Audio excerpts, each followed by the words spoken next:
Hello, my name is Justin Murillo. Today we are going to discuss our final assignment for our Week 8 project, and this is the introduction to ammunition and basic ballistics.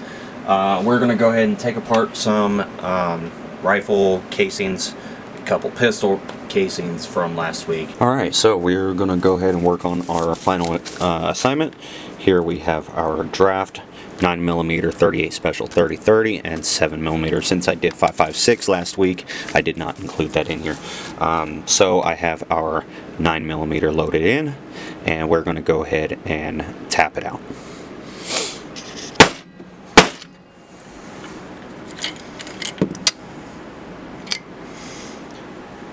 Is our 9mm, and before I even weigh this, want to take a guess at what it weighs? I'm gonna guess 115. Let's let that zero out. 114.7. Alright, now we're gonna go ahead and get our dimensions. Right off the bat, we have 5.56 inches. Okay, let's go ahead and notate that. 0.556. Okay. Go ahead and zero it out again. Get our width. 0.3545. 0.3545. Cool. Now for our casing, I want to go ahead and zero it out again. Brief history on the 9mm. This is .3790. Is that this origined with, it was developed by Austrian firearm designer. Oh shit, what was that? 375. Okay, 3795. Austrian firearm designer Greg Luger in 1901. This was derived from a earlier round. It was a Luger 7.65 by, I believe, 21 Parabellum, and it was used in the C93 pistol. Okay, one last measurement for this one. Right here. 0.3890. 0.3890. Okay, there's a 9mm. Okay, our 38 Special is loaded in there, centered. 38 Special is actually pretty close, near and dear to me. Okay, 38 Special was designed in 1898 by Smith & Wesson. This is, by the way, clear. So, but the revolver was... Ooh, I don't want to do that. I will leave it on a felt surface. Let's go ahead and try to get this out of here. There we go. Okay. So, now that we got that out, we'll go ahead and get our grainage. 38 Special was designed in 1898 by Smith & Wesson. The revolver was introduced in 1902. This is 124.6 grain projectile. We'll go ahead and turn that off first. And it was designed to be a more powerful and reliable alternative than the long Colt. So we have a diameter of 0.3565. Okay. Of course, my pen decides to not work. 3.3565. Fucking pen. 3.5. Alright, whatever. The 5.315. Let's try this pen again. Of course. Alright, I'm going to write down my measurements on this white cloth here. Gotta love when shit don't work for you, huh? Alright, that was 5.310. So just for shits and giggles, we're going to draw out our round. Cool. And it's... I got a better Sharpie than that. 5.315. Yeah, terrible Sharpie. I don't know how long I'm going to be writing this down for, but I am going to get these measurements no matter what, even if I have to stay on camera and do it. Next one is the casing. We have 0.3755. Cool. Go ahead and get down here. We have 0.4330. Alright. Now when I take these apart, I like to just make sure I put them back somewhat for now and set them aside. Alright, next one. Alright, 30-30 is loaded in, centered. Let's go ahead and give it a couple of whacks.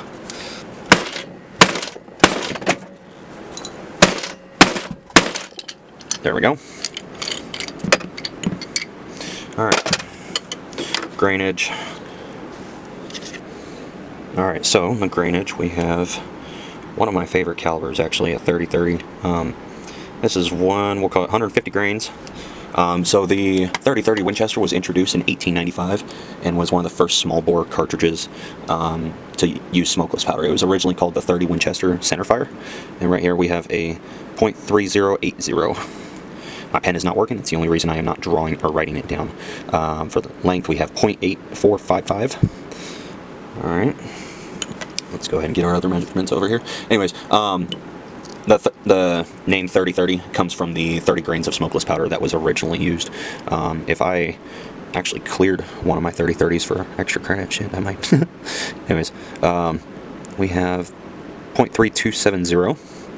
Okay, let's go ahead and measure the neck. We have .398. Let me check that taper there. Yeah, okay, I'll just leave it as is. Casing is .4055. Down here is .4950. Okay. Anyways, it was introduced in the Winchester. 1895 was the year, but it was introduced in the Model 94, which I actually have in the closet. Yeah, it was first designed by John Browning, and it was able to shoot a 160 grain round, almost 2,000 feet per second. And at the time, it was known as Speed Demon. Alright, so the biggest round that we have here is a 7mm, and since I I didn't write down the 38 special or the 30-30, I am going to try to do, make sure I have my handy dandies. Oh shit, as I fucking drop it. Anyways, make sure that is the right one. The way I can tell if it's the right one or not is, so that one is sitting flat against the round, whereas the other ones are a little tilted, so I'm going to go ahead and change them out. Alright, so we went ahead and got our 7mm set in there. Everyone meet Pedo. This is our AR-500 steel plate. We're going to use that as a striking surface, because who doesn't like to strike a Pedo? Anyways, alright. Last one, make sure we're all tightened up and squared away. Let's go. There she go. Alright. Make sure I didn't break my case. Cool. I did not. We'll go ahead and get our measurements after. Wow, that's a nice round. That's cool. Alright. I don't have a 7mm rifle, so this is new to me. Alright, check our grains. We are at 174.7. Go ahead and shut her down there. We are going to write down our measurements here and what we find, just because we have enough space to use a Sharpie, where I did not for right there. Alright, so we have a length of, let's see, 1.3435. I'm just going to put 1.34. 1.34. Okay. Go ahead and check our diameter here. 0.284. 0.284. Now we move on to the casing itself. Go ahead and check here. 0.3125. We'll just mark that up here. 0.3125. Cool. That's a pretty steep neck there. Okay, yeah. Go ahead and check right there. We have a 0.488. 0.488. Wow, that 8 was terrible. 0.5175. Oh, of course I forgot to do my history for this one. Give me one sec. Something I did not consider is this is a, let's see if you can get that to focus. There we go. Okay, this is a 7mm Remington Magnum, which is actually pretty damn hard to find. No wonder I haven't used much of it. But it was introduced in 1962, and honestly, I still have, no, I do not have parents still alive for that one. Anyways, trauma check. Yeah, so mainly it is one of the most successful sporting cartridges, and it's, I believe it's a member of the belted Magnum family. So people use it on like the 357 Magnum, which was short-ended to fit the Remington Model 700 rifle. But anyways, that's it for that. Something I did not mention is that textbooks like cartridges of the world, it's very important that we have this because, one, we're able to refer to the textbook for unfamiliar rounds. For me, such as the 7mm Magnum here, I'm not familiar with it at all. I haven't hunted with it, haven't even shot it at a range. So something like that is important because if a customer comes in and brings you something like a 5.7, nobody really uses 5.7 anymore. Thankfully, I'm not a big fan of it. I'm probably going to turn other people away from it. I'll still sell something or fix something, but I'm personally not a big fan of 5.7. But it's still good to have your reference to why you don't like 5.7. For me, it's an underpowered 22. Cool.